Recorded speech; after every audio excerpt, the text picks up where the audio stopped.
Good evening. Welcome to Have I Got News For You? I'm Richard Ayoade. In the news this week, realising that his words are failing to get through, Donald Trump's lawyer goes back to basics to explain the impeachment process.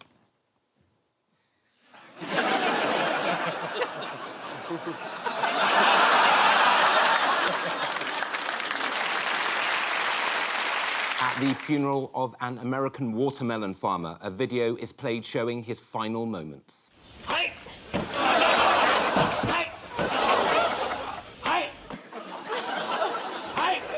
And Doctor Who fans are thrilled with Jodie Whittaker's performance as the Doctor, but less impressed by the new TARDIS.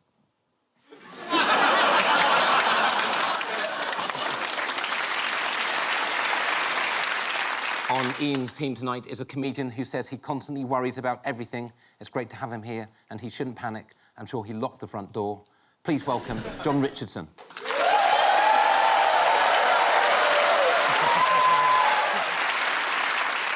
And with Paul tonight is a former government minister who pulled out of a previous episode of this show and was replaced by her own handbag. But unfortunately, this week, the handbag has cancelled. So please welcome Nicky Morgan, MP.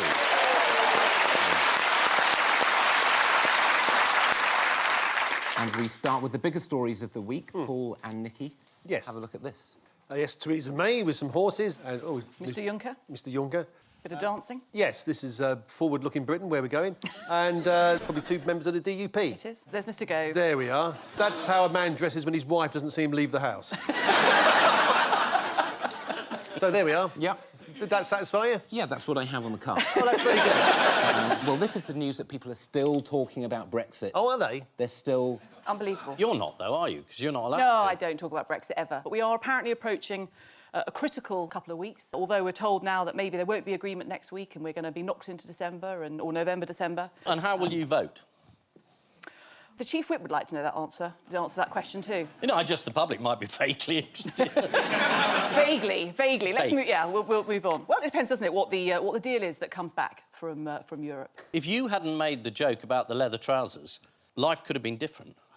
How many times have you said that before in your life? That time you said it to Jim Morrison. Yeah. Will you resign the whip at some point, if that looks like it's happening? Will you leave? Will you make a bold stand? Well, I'm not planning. I'm not going to give away my game plan on all of this at this particular stage. So no, then. Surely appearing on this programme is the first step to a life outside of politics. Surely. That's been established. One can only hope, yeah. It's been established a long time ago. There's a poll this week apparently saying that 60% of people want the government to get on with Brexit. Well, according to a company called Delta Poll, 60% of voters polled agree with the statement, "I no longer care how or when we leave the EU. I just want it all over and done with." Sort of dignitas, isn't it, really? Yeah. When's the appointment? Yeah. What is this order? What do you want? Do you want it over with, or do you want it fought out? Open the box! Take the money! Just glad to see divided Britain in action. That was a second referendum. That was it.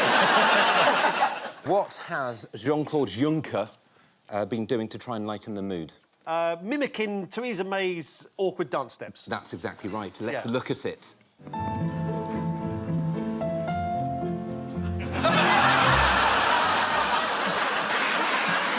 Glad it. Well, was he mocking Theresa May, or was he merely arseholed? It could be both. Yes, because he doesn't like the British media making jokes about him potentially being drunk. Yes. But what's worrying is if he's permanently drunk and we still can't negotiate anything. Theresa May is apparently going to put pressure on the Cabinet to get them to compromise on an even softer Brexit deal. How will she do that? Haven't the DUP just essentially taken over? Do you want to know how TV funny man and occasional BBC political correspondent Norman Smith explained the situation? I'd love to see it. OK. If you vote down my deal, you could end up with no deal, which would be profoundly damaging for your constituents. So her strategy is to hope at the last minute all these different groups go... The Daily Mail, not a newspaper which would try to frighten its readers, No. have been outlining the nightmare scenario Britain faces if we leave the EU without any deal at all. Shall we play a game I've based on this nightmare scenario? Yeah. Called Yeah. Nightmare Scenario. Oh, yeah. I'll give you a thing, and then you tell me what's going to happen to it after a no-deal Brexit. Fine. Fingers on buzzers. Right, I'm ready. I'm up for this. Fuel. Non-existent. None. None at all. Less fuels. We'll be pushing cars and training chickens to push them. Yes. With Norman Smith as the chicken leader, leading them on. Next, medicines. Stockpiled. Yeah. No. No medicine. No medicines. medicines. No. What I have on the card is none. None. I'll tell Matt Hancock. OK. Yeah. Tailbacks on the roads. Tailbacks. Yeah. Oh, longer, many more. Loads. Loads of them. Loads of them. Stretching all the way from Dover to Chatham. Terrible tailback. On the M20. Presumably not all roads, though. Yes, all roads. All roads. All roads. All roads. Power. Power, electricity, Yes. won't be any. None. None. We'll have to rely on breath. Sat-nav. Non-existent. It will not work in Europe, the sat-nav. Oh. But neither will we, so...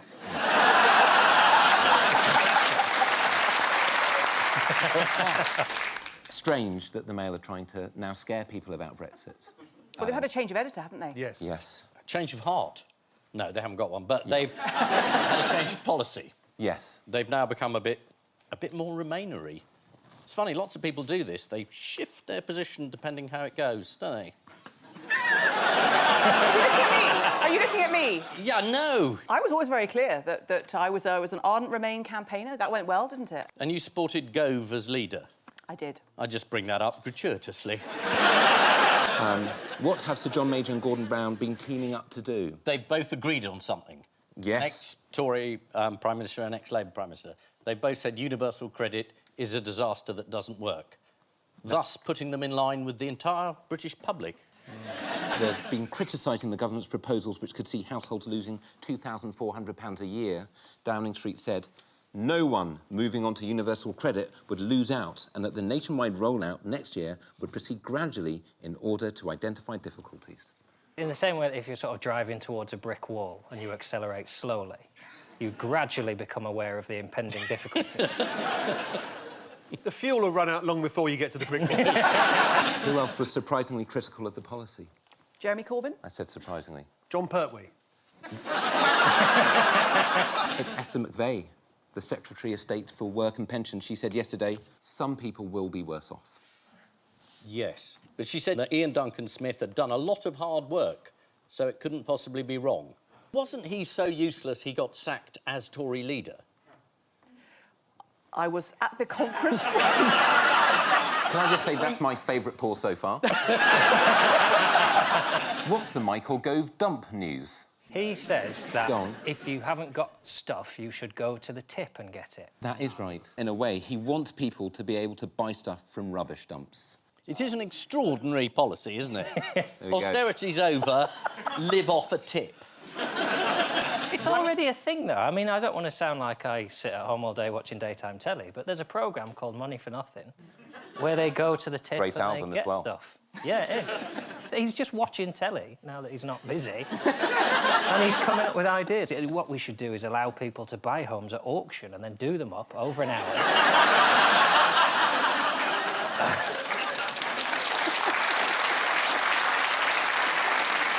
Well, here's the situation at the moment. You can't go down to the dump and take stuff that other people have left. Is this what someone's do it. told you, or is that a law? You said that as if someone's told you that and it's really upset you. Let me tell you, Yeah. you can't go down to the dump and take stuff. You're trying to joke, I realise that, but I am upset. As is you can't go to that dump and take stuff. Some dumps do allow you, but it's illegal at many dumps, and I've been in some scrapes. Do you want to know some of the bargains you can get at selected outlets that do allow you to take stuff away or purchase? Do tell us. Yes. OK, according to moneysavingexpert.com, you can get a child scooter for £2, flat screen TV, £35, M&S sofa, £200. If there's something I'm going to get second-hand from a tip, it's something my child is going to hurtle downhill on. Where did you get the scooter? Well, I'll tell you. Come Come and sit on this sofa. I got it from a tip. I'll tell Look you- at my flat-screen TV. It doesn't work. Well, Michael Gove has been going through people's rubbish for some time. Here he is on News TV in the 90s when he was in his natural amoeba state. The Earth Summit has been billed as the last chance to save the world. But for many celebrities, going green is the last chance to save their career. I've been rooting through the domestic detritus of Sting and a number of other green celebrities to see if their conversion is sincere. The first bag belonged to TV naturalist David Attenborough. We noticed that as well as being a bon vivant and a lover of wine, we're also visiting the household of a gourmet. I've got genuine Parma ham here. £3.12 from Marks and Spencer's for 6 slices. Obviously very good value.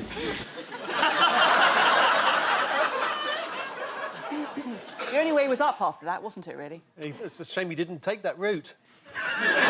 Gove attacks David Attenborough for not being green enough. And you wanted him to be leader. It'd be amazing. This is Brexit, where we've got to the stage where the government is just dotting the I's and crossing the T's of the words, "This is shit."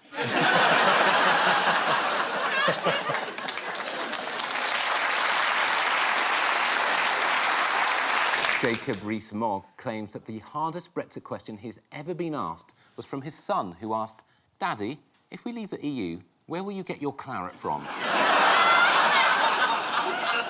The dump, surely. To which he no doubt replied, "How many more times? Speak Latin." For people who didn't know all the Brexit details, the iNewspaper printed a handy Q&A starting with the question, "Why is Northern Ireland a problem?" which they explained on pages 2 to 98. Last weekend, Remain campaigners marched their dogs through London calling for a wooferendum. All went well until a massive dispute broke out over what to do with the Irish Border Collie. Thank you. Ian and John, take a look at this. That's just people in Russia who've extended their tourist visas to The Hague. And a nana with a phone. Is she the actual grandmother of one of the spies or just an elderly Russian lady who might have been? That was actually Daniel Day-Lewis. He is fantastic, His comeback. He never went away. Well, this is news that Alexander Mishkin, the second Salisbury assassin, has had his identity revealed this week. Yes, they found out he's not a tourist either. You'd think if that was going to be your defence, you'd have planned that in advance and Putin would have sent spies to all major tourist attractions. Your mission to go to Alton Towers. Make sure you are seen and come back. And then they could have said, look, we got a lot of downtime and we all like to go and travel. There's some guys at Flamingo Land now. How was his identity revealed? Was it Bellingcat again? Yes. An investigative journalist from the website Bellingcat discovered that Mishkin was from a small Russian village which other journalists visited. And after speaking with 7 people in the town, they confirmed that Alexander Mishkin was their homeboy. Putin had previously denied meeting the 2 Russian assassins, but what do we know now that Putin had given him? The Order of Lenin or something? It's not far off. The Order of Stalin. That is further off. That is further off. Well... Was it the Order of Corbyn?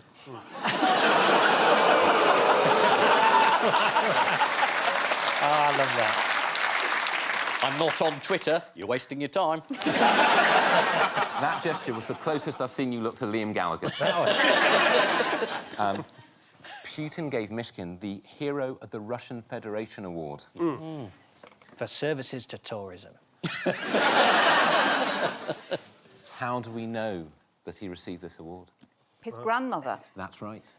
was yes. so proud of the photograph that she showed it round her hometown. This is true. Mishkin's grandmother has a photograph of President Putin shaking Mishkin's hand and giving him the award. As you say, the picture has been seen by everybody in the village. Where's the grandmother now? Does anyone know? Disappeared, hasn't she? She's had a holiday in Salisbury. She loves cathedrals. Loves cathedrals, yeah. Yes. It's not been a great week for Russian intelligence. How else have they become a laughingstock this week? Well, 4 of them were caught in The Hague. trying to check up on the weapons inspectorate, the chemical weapons inspectorate, which was looking into the Skripal case. Yes. And they just turned up outside and they were trying to tap into the Wi-Fi. They tried everything, 1, 2, 3, 4. How did they end up being caught? Gove went through their bins. And yet, that is not far from the truth. So, according to the Express, they kept a receipt which showed they had taken a taxi from the GRU office in Moscow to the airport so that they could later claim it back on expenses.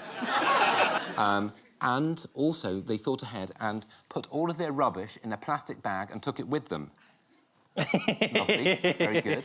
But then they accidentally left it all in their hire car. for Michael Gove to discover later. It's like they're being almost deliberately crap now, isn't it? To sort of... All I'm saying is, if this was an episode of Midsummer Murders, this would be about halfway through, and you'd think, well, it can't be them, because there's half an hour left. In the light of all this, where was Putin pictured visiting this week? Wrestling a cow in the mountains. Yes. Good. No. Oh. He was pictured visiting an apple orchard, and to prove that he can make anything look sinister, here he is. I mean, if you want to know the power of a man, look at the expression of another man while he sniffs an apple. That is a man thinking, oh, Christ, I hope he likes that apple. And we also learned this week that in the event of war, British defence chiefs are planning what if Putin launches a military attack on the West? Cyber attack. That's right. Defence chiefs revealed this week that the cyber capabilities allow them to turn out the lights in the Kremlin. Oh, yeah. Let's hope they don't have torches. Let's hope we don't do it during the day.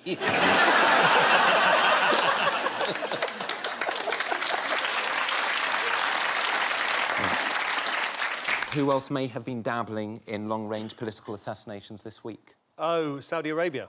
Yes, they've been accused of kidnapping and murdering a US journalist and critic of the Saudi monarchy, Jamal Khashoggi. That's... In the consulate in Turkey. Yeah.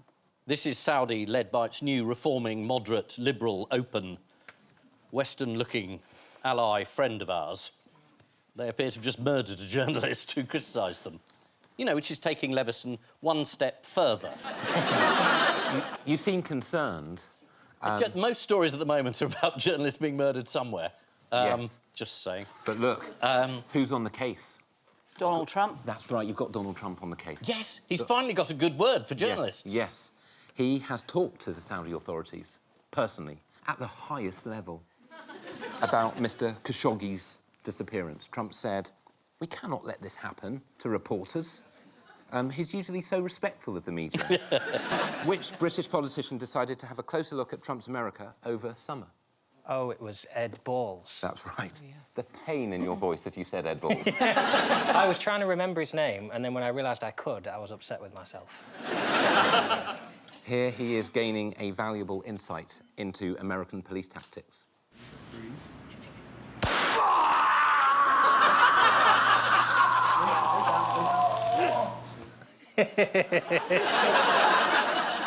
I think I've watched, and this is a bold claim, every video of somebody being tasered in a training exercise on the internet.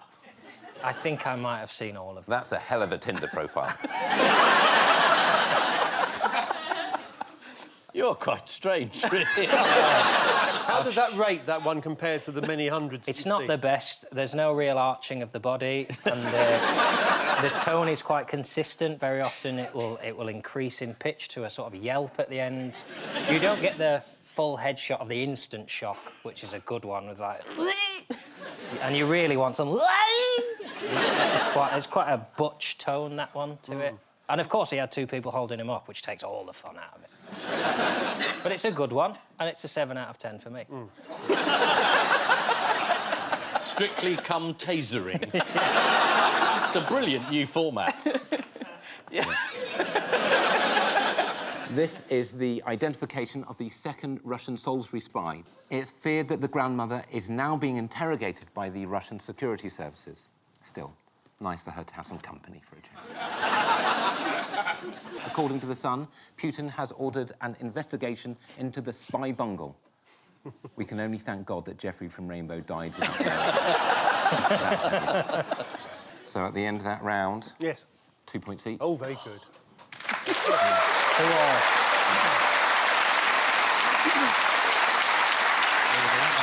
long first round. Yes, the referee mark. And so to round 2, the jigsaw of news. Fingers on buzzers teams.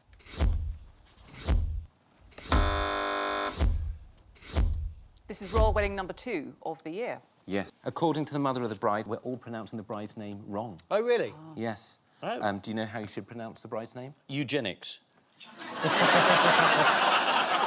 EU genie. No.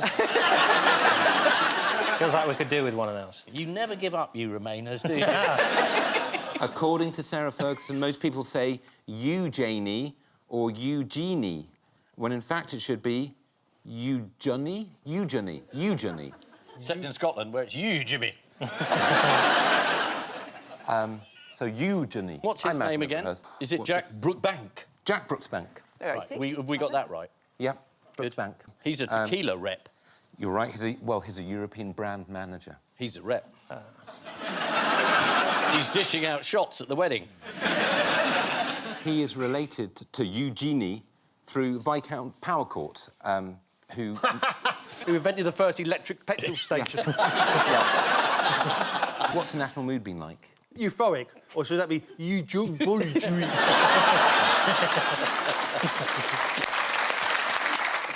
People are less than super pumped, seemingly. Yes. One Windsor local, who preferred not to be named, questioned the cost, saying, why does she need to have an open-top carriage ride through the high street when she could have had the whole shebang in her garden?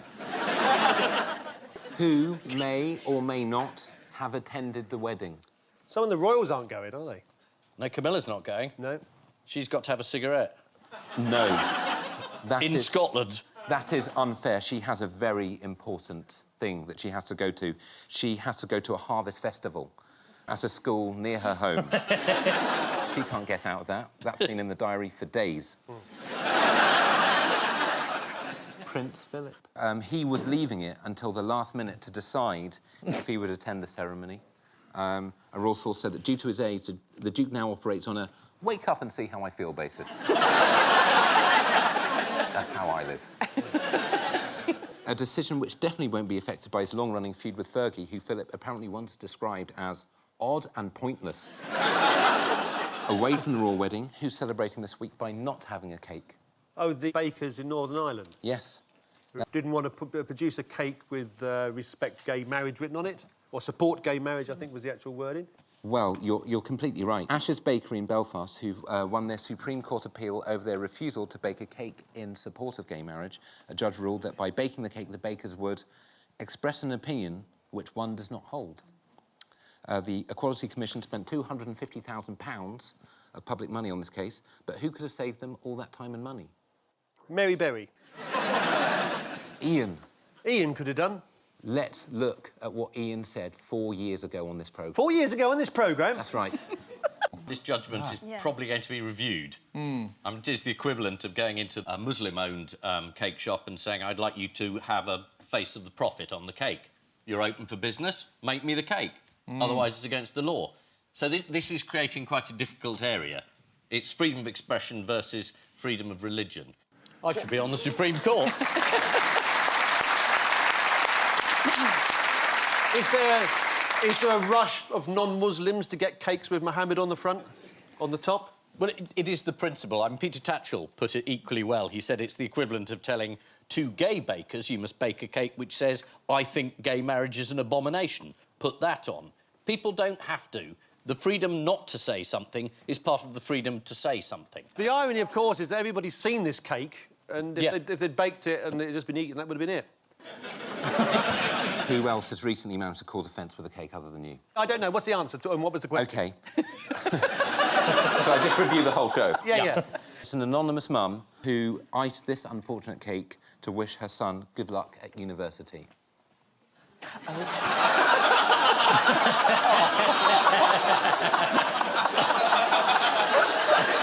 I've always wondered what that little symbol meant. There should really be a comma after luck. Yeah.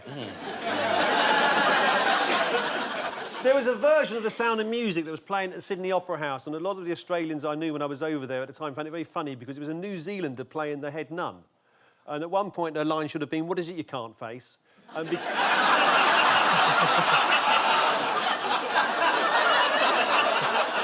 pronounce their vowels differently over there.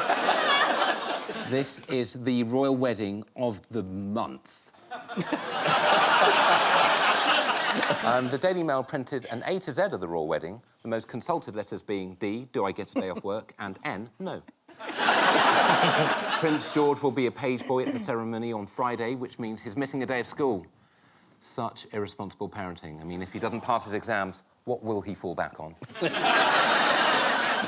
In an article on the refurbishment of Buckingham Palace, it was revealed the Queen has 78 bathrooms. While at that age, every room's a bathroom. Finish on Buzz's team. Yeah. Here's another one for you.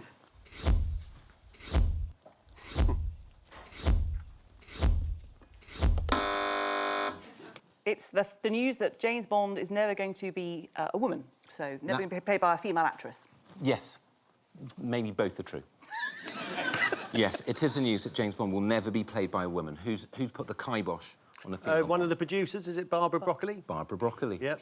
The long-term Bond producer, Barbara Broccoli, he said, "We don't have to turn male characters into women." Adding, he was written as a male character, and I think he'll probably stay as a male character. And Bond is male. He's a male character. I guess he's male, is what she's saying. Was Barbara Broccoli right to rule out a female Bond, what do you think? Well, he is a male character.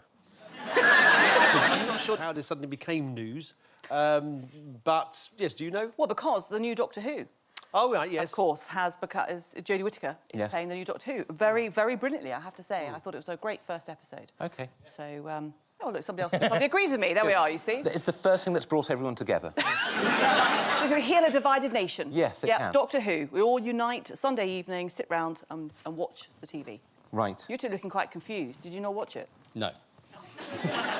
But then I thought it was a children's programme. My God. The unity was so short-lived. What other change to James Bond was stopped in its tracks this week? He's not going to keep his receipts.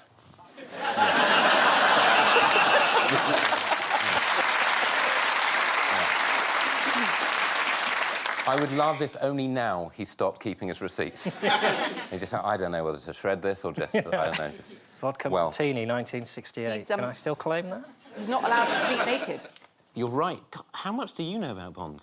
This is... Well, you're right, it's sleeping the nude. Look, I have to do something other than Brexit, OK? It's the other B. OK, fine. I mean, there are other things you could do. Bond novelist Anthony Horowitz revealed this week that Ian Fleming's estate forced him to rewrite a description of Bond naked to wearing a bed jacket which buttons up to the neck and comes down to the knee. So it's fine that he kills people, but not that he sleeps in the nude. And also, that's a dress.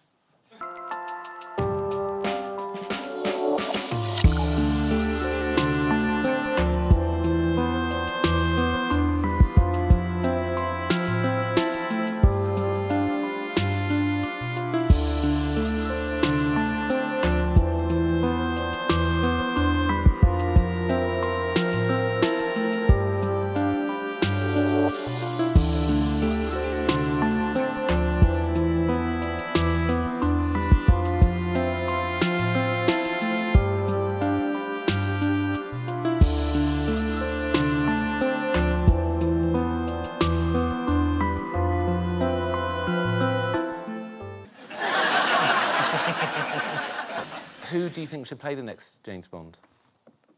Sorry, I'll say that again. Who cares? As you alluded earlier, Doctor Who has changed gender. In America, they have no problem with it. But what did they have a problem with? Pronunciation of certain familiar words to us, but not to them. That's Oh, right. yes. During a recent interview, Jodie explained that she was born in Huddersfield, and the American subtitler had something of a meltdown. Huddersfield. The really Yes. nice sofa. I expect she got it from a skip. Yeah. They've hidden her mic well. That's what I like about them. Yes. Very glam. That's a sonic screwdriver. Ah, so you have you watched do the watch it. programme. Come with me and Yes. skip into the field where no one gets offended. How would you pronounce this word? Oh, you don't. Well, they've withdrawn it. They have. Wominks, I think. Yeah. It's a word used by the Wellcome Collection who use the term to try and include groups who feel excluded by the word women. People on Twitter have been discussing how to pronounce. One user, Susie Layton, said it should be pronounced. This is the news that there will never be a female James Bond. There are plenty of other ways in which they can bring the Bond franchise up to date. Instead of From Russia with Love, they could make From Russia with an unconvincing interest in cathedrals. Some 10 years after his sad death from prescription drugs, it's been revealed that Michael Jackson wanted to play James Bond, which is somewhat tragic, given that his last words were, Doctor, no!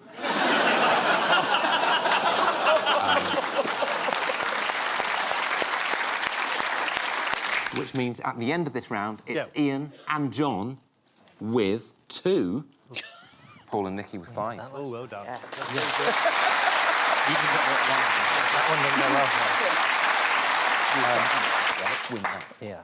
Time now for the odd one out round. Oh, you're teasing. It's just one between you this Oh, week. blimey. Yes, that's right. Fingers on buzzers, teams. Your 4 are Banksy, Andy Murray, Thomas Jefferson and Kirsty Allsop. OK, so Banksy had a painting that was at auction this week, and rather brilliantly, it shredded itself once it had been sort of sold. So that sort of people just watched this sort of, you know, this painting just be shredded. And Kirsty Allsop was in the news recently. She had two sons, I think, or 2 children anyway, who were always on their mobile phones. So she took their phones and just smashed them up.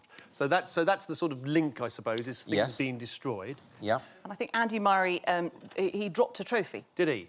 Yeah. Okay, so that was an accidental destruction, where certainly Banksy and Kirsty Allsop, they were deliberate acts. And Thomas Jefferson, did he destroy something accidentally or damage something which he damaged deliberately? So that would make Andy Murray the odd one out because it was an accident. It's exactly right. Oh, yeah,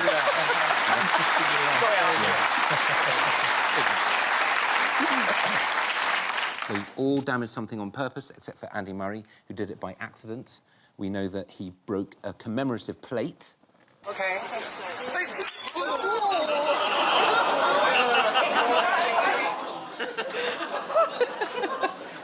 Do you think they had a spare? Oh, they always carry a spare commemorative plate. Oh, of course. Jefferson was a Yes. huge Shakespeare fan. Yes. And in 1786, he and John Adams travelled to Stratford-upon-Avon to visit Shakespeare's house. Ah. John Adams described the tourist site there as small and mean. So Jefferson decided to get his money's worth and take a souvenir by cutting a piece of wood from the chair where Shakespeare had supposedly sat. It was a very special chair. It was where Shakespeare polished his Coriolanus, which means thank you. As you said, Banksy, the 2006 artwork, Girl with Balloon, was sold at Sotheby's for £1 million. Yes. It was shredded on completion of the sale. Shall we have a look at how that happened? Yes, I pretty never saw pleasing. it. I'd be intrigued. And selling for 860,000.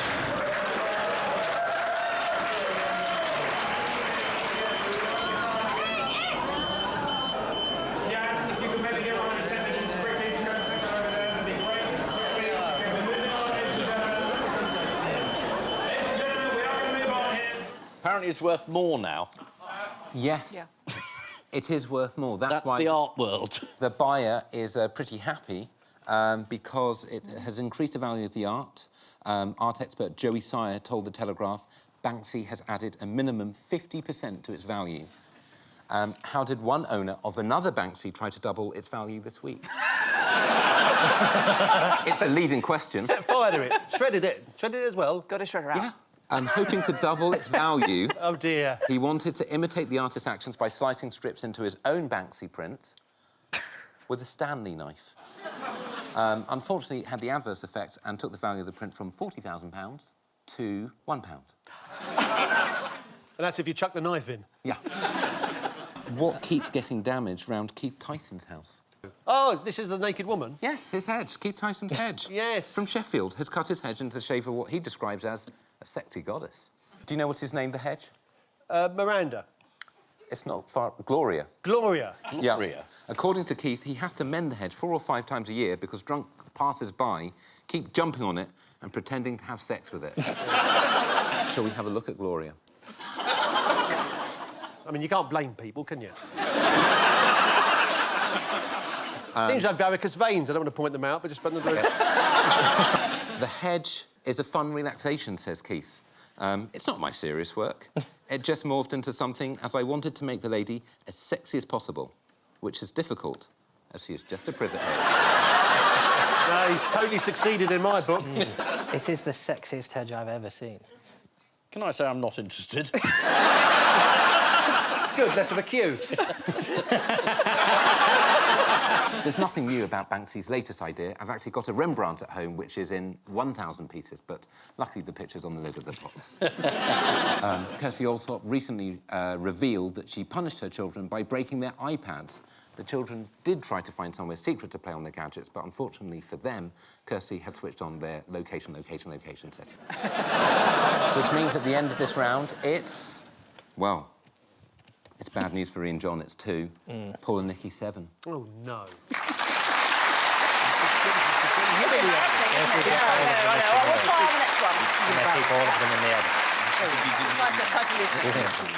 Time now for the Missing Words round, which this week features as its guest publication, Stationery Matters. And we start with, what a consequence of visiting the London Stationery Show? Loneliness. I think that's a precondition. A renewed interest in envelopes. Close, a sudden urge to buy more pencils. Pencilitis. Yeah. Pencils are good. As if that urge is sudden. Yeah. This is from Stationery Matters, which illustrates the article with this picture of a pristine, empty diary. Here it is. That's Sean Walsh's bookings for the next 18 months. Can you imagine a shot of you outside a pub getting off with a dancer? You still haven't been asked, have you? No, I've been asked every time. Have you? Yeah. On what grounds? Next, Thomas Cook playing what when the doors are open? Won't take off. Spells that rude word. Ah, there we are, does it? Here it is.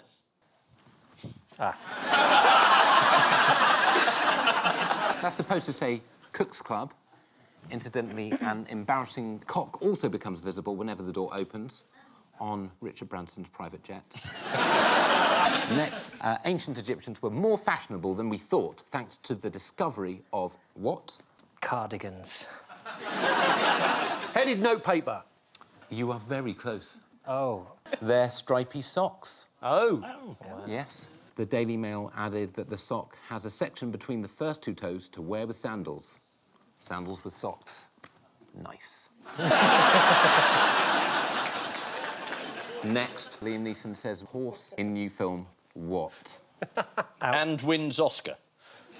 I don't often buy a tabloid newspaper. I bought one this week, and this was in it, and I thought this is the best non-news story. Liam Neeson says horse in new film remembers him. Yes. From another film. Yes. And that's the story. Yeah. Knew him from another movie. How does he know? He just knows. I think he whinnied. You know when a horse recognises you. Yes, he whinnied and maybe stamped his foot. Yeah. And continued being a horse. Oh, I see. Liam Neeson and the horse had worked together on a previous film. Yeah. It's great. Fantastic. I recognise his big... Here we go. Yeah. This is the horse. This is a quote from the horse, Yes, I recognise his big swinging cock. There's the horse. Yeah, all together. Next, buying what won't break the bank? Off the Conservative Party. A pencil. Oh, it is stationary, isn't it? A new pencil case. No. Paper clips. Another pencil. Next, Fiona Bruce on time to read the news thanks to what? Bobby on the beat. sort of rescued her. Yeah. The studio that we were about to use had some technical breakdown, so she had to rush to another studio, and he got her there in time. Yep, police escort. There were contingency plans. Emily Maitlis was on standby while Nina Nanar was the sound the police car made. And finally, Watt's iconic status shows no signs of diminishing. God! Those pens that are like 4 different colours. You're flipping close. The Parker pen. The Parker pen. That's right. According to Stationery Matters, the Parker 51 remains popular with pen bloggers. Good people who type about how much they love using pens.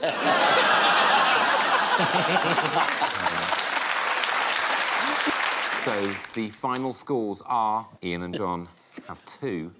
Paul and Nikki have 10.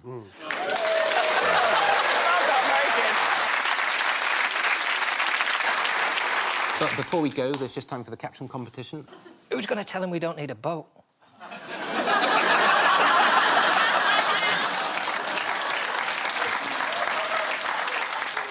And I leave you with news that, as Theresa May boards a fishing trawler to give a Brexit update, a suspicious character is spotted nearby.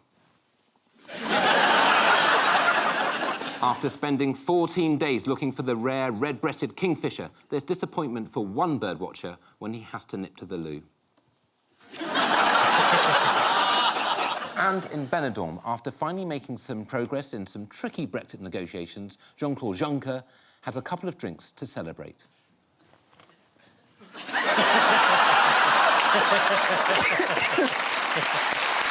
Good night.